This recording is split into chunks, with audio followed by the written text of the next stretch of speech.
of speech or freedom of expression is understood to be fundamental in a democracy. However, like all rights, it is subject to limitations. Currently, the use of this right is being debated across various media platforms around the world following the recent terror attacks in Paris that left 12 people dead. Even though these killings have been condemned across the globe as an absolute outrage, which it is, the right to freedom of expression and the limitations against this right have been brought into question. Well, to explore this subject further, I'm now joined by Professor Anton Haber, a professor of journalism at the University of Witwatersrand. He is also the chairperson of the Freedom of Expression Institute in Johannesburg. Professor, welcome to the show. What a pleasure to meet you and to have you with us today. Thank you. It's a pleasure to be here. I think let's begin to reiterate the importance of this right, the freedom of expression in a democracy.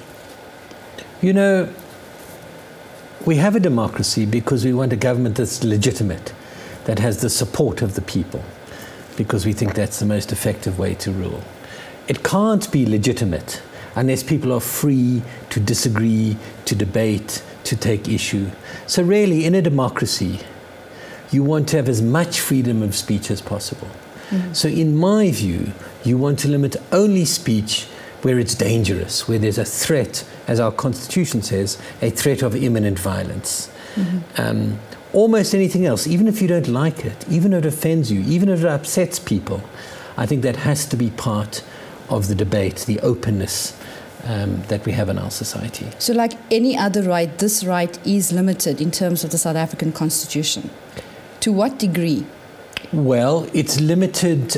You can't make any threat of violence. You can't use hate speech, which includes a threat of violence. But it also does have to be balanced against other rights, the rights to privacy, the rights to dignity, for example.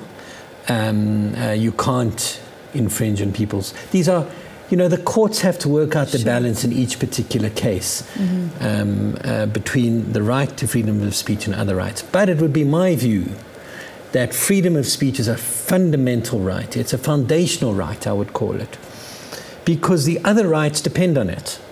In other words, I don't have dignity unless I'm free to express my opinion. Absolutely. My rights to anything, to housing, to religious freedom, to health, they all depend on my right to free speech, because if I don't get my right to any of those things, I need to be able to speak out. I'm sure it's very tricky to actually balance this right in particular, the right to freedom of expression. I went through certain subsections of the Constitution, and it also says that the right to freedom to expression should not extend to the degree that it advocates hate towards any religion, towards any race, towards any ethnic group or gender for that matter. Do these cartoons not fall into that category? And certainly it also should apply to artists such as satirical cartoonists, which in my opinion are not journalists. Well, our Constitution says you can't have hate speech if there's a threat of imminent violence. So quite rightly, our Constitution keeps it as narrow as possible. You know, I think there's two things. There's what should be decreed by law and what should be in a society considered moral or ethical.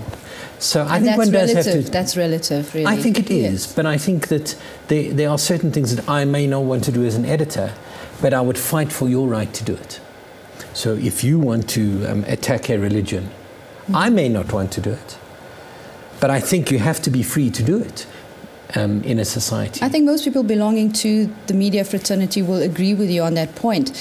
But there is a debate taking place right now, especially across social media, and many people feel that media practitioners in particular should exercise a sense of responsibility in terms of what they put out there and how it affects society at large. Yes, as I said, it's one thing for me as a media practitioner to say, I need to be responsible and I need to understand the consequences. It's another debate what the law should say.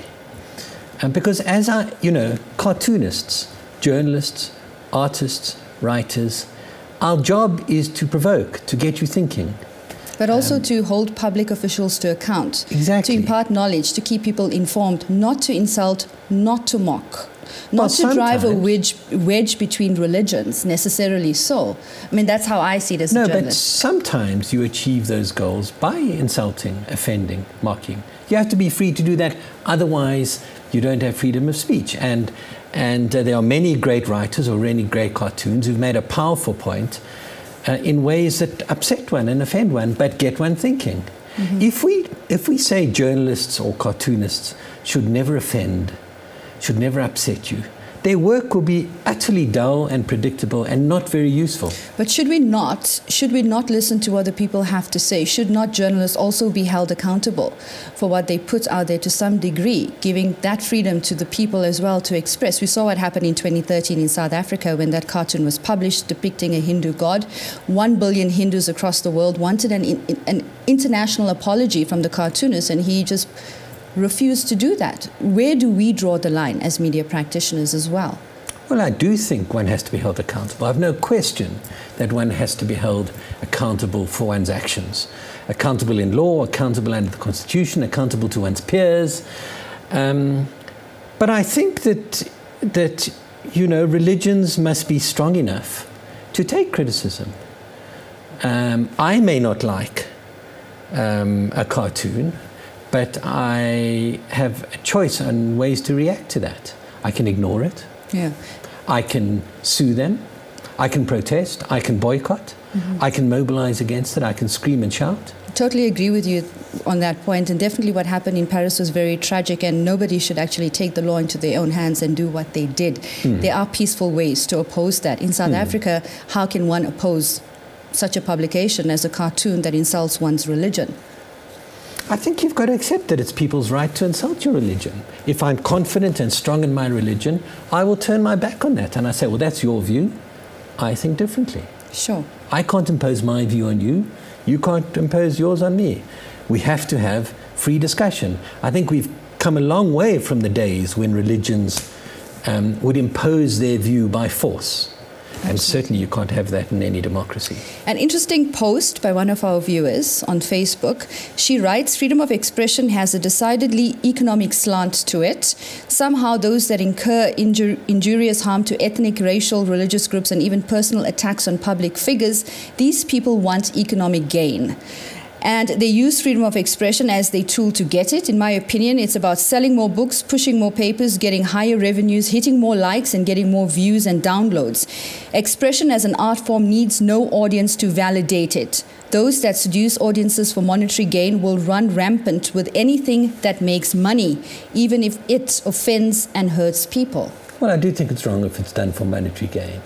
I do think it's wrong. It must be done because it's in the public interest. Otherwise, it's not justifiable. It has to be in the interests of society, of the public, to justify doing something that pushes the boundaries. So yes, if it's done for monetary, I don't believe it's always done for monetary gain. I don't accept that. But if it is and where it is, that's not acceptable. I think what happened in Paris has also divided journalists around the world, some of them, supporting freedom of expression and wanting it to be unbounded. Kind of, you just need to be free to express yourself. And I support that in principle as well. I think we all support that in principle. But there are journalists who are also opposing that, saying that, look, what's happened was wrong and we need to exercise this right in a more responsible manner. If we have to look at France itself, this right to freedom of expression is also limited. If we have to politicize what has happened in France, Muslims are not allowed to wear religious attire. They're not allowed to express themselves according to their religious faith. And it was also revealed that one of the employees of Charlie Hebdo was actually fired on the basis of publication content that was deemed to be anti-Semitic. Are there contradictions? So what I'm saying is there are double standards. And let's be quite honest, even in newsrooms all over the world, media practitioners are people. We have our own values, we have our own belief systems, and in some way we could negatively impact society through this right. No, you're right, there is hypocrisy. The French law restricting the wearing of the veil is wrong, is fundamentally wrong, and I disagree with it very strongly for exactly the same reasons. The law in many European countries that prohibit Holocaust denial is, I think, a foolish law. And I'm Jewish. I think it's a foolish law because I think you don't deal with bad historians by putting them in jail. It's not helpful. It's just silly. So yes, there are inconsistencies, but my principle would be society is best served, a healthy democracy is best served if we allow as much freedom of speech as we can, and as if we learn to have thick skins, to be tolerant, to argue, to have the arguments and have the fights. I think that's the big lesson here, Yes. is tolerance at the end of the day. It's teaching us to be more tolerant. And I think the journalists that are supporting the responsibility that goes with the freedom of expression is really about drawing the line, about avoiding driving a wedge between religions, because let's not be ignorant about what it takes to achieve world peace. Tolerance at the end of the day. And I think all of us have to be responsible and, like you said, ignore certain things. But there's nothing exercise wrong with, our rights and protest, etc. But there's nothing wrong with criticizing religion.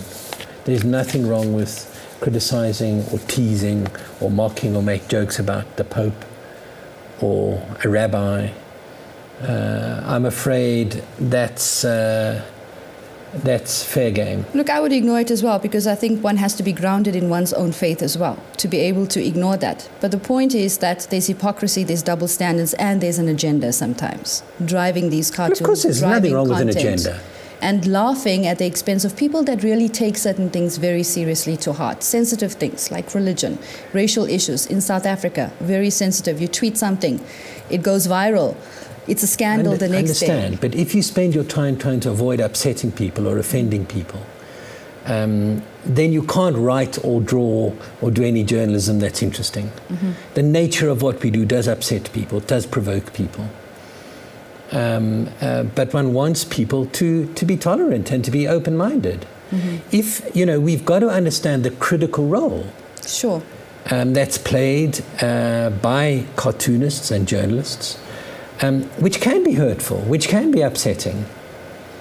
But the value of it comes at a price, but the value of it to our society and our democracy far outweighs that price. Mm-hmm. Thank you so much for your time. I really, really thoroughly enjoyed this discussion with you.